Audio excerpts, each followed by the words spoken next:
চড়াও হয়ে এই গণহত্যায় তারা শামিল হয়েছিল। শনিবার রাজধানীর 20 মিলনায়তনে গণতান্ত্রিক পুনর্গঠনের সংলাপ আয়োজন করে centre for governance studies CGS.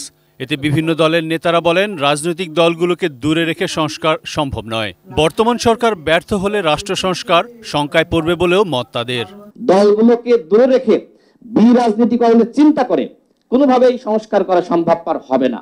সুতরাং অনতিবিলম্বে সকল রাজনৈতিক দলগুলোকে ধাপে ধাপে আপনারা ডাকার মাধ্যমে পরামর্শ নেন, কি করতে চান জানান, রোড ম্যাপ প্রকাশ করুন।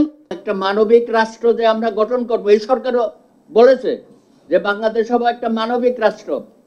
তো সেই মানবিক রাষ্ট্র করতে গেলে তো এজেন্ডা ধরে ধরে আমাদের প্রত্যেকটা কাজ এবং আমাদের কর্মসূচি এবং এগুলোর মধ্যে যে তরুণদেরকে সম্পৃক্ত করা, সময় কিন্তু চলে যাচ্ছে।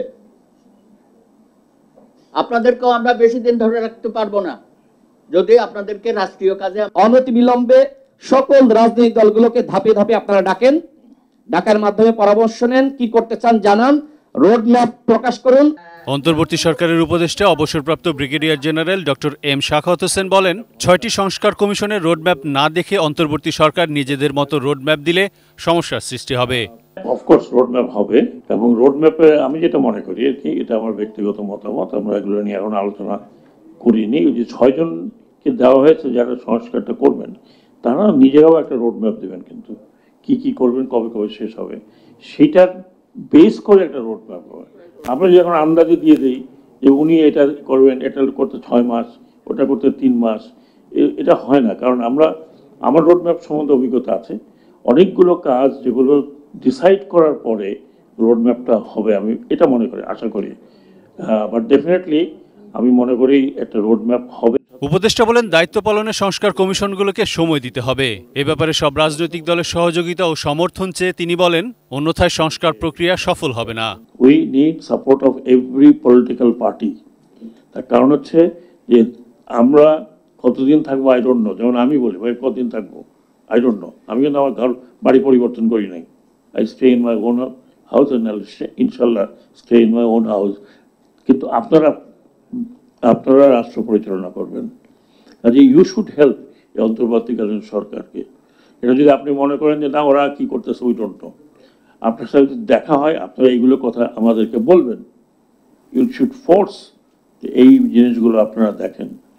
কিন্তু আমি মনে করি যে শুধুমাত্র ক্রিটিসিজম নয়, অফকোর্স ইউ শুড ক্রিটিসাইজ, কিন্তু আপনারা যদি আমাদেরকে হেল্প না করেন তাহলে আমাদের এই কতজন লোক দিয়ে কাছ থেকে অনেক কিছু আশা করতে পারে না।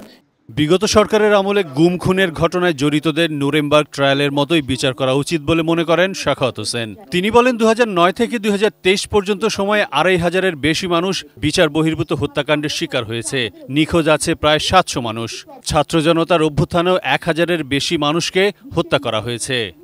One word, it was a draconian government and was a draconian. আমি তো মনে করি all these people নিয়ে আসার দরকার নাই। In absentia they should be tried. They should be tried just like Nuremberg trial. এই আমাদের রেগুলার ট্রায়াল হবে কিনা আমি জানি না।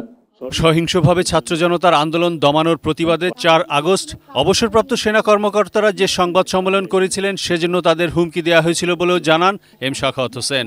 5 আগস্ট সরকার পতন না হলে তাদের পরিণতি কি হতো তাও জানান তিনি। 4 তারিখ আমরা বক্তব্য দেওয়ার পরে যখন ডিজিএফআই ঢুকলো আমাদের এখানে, যদি এটা 5 তারিখে এই ফল না হতো, 6-7 তারিখে হতো, তাহলে আমরা বোধহয় লাস্ট হতাম আয়না করে ঢোকার। এবং দিস ওয়াজ ওয়ার্নড। ঠিক তারপরে পরেই আমাদের মধ্যে সিনিয়র মোস্ট ছিলেন প্রাক্তন সেনাবাহিনী প্রধান নুরুদ্দিন খান, ওনাকে টেলিফোনে বলা হয়েছে আপনারা এটা করলেন কি?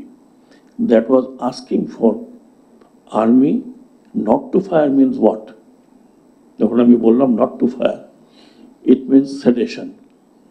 এবং হাসিনা যদি আরো 3-4 দিন থাকতো তাহলেও তো আপনি শেষ পর্যন্ত দেখতেন যে last victim of Aynaghor myself and few others, আমি একা নই, আরো 2-4 জন থাকতো।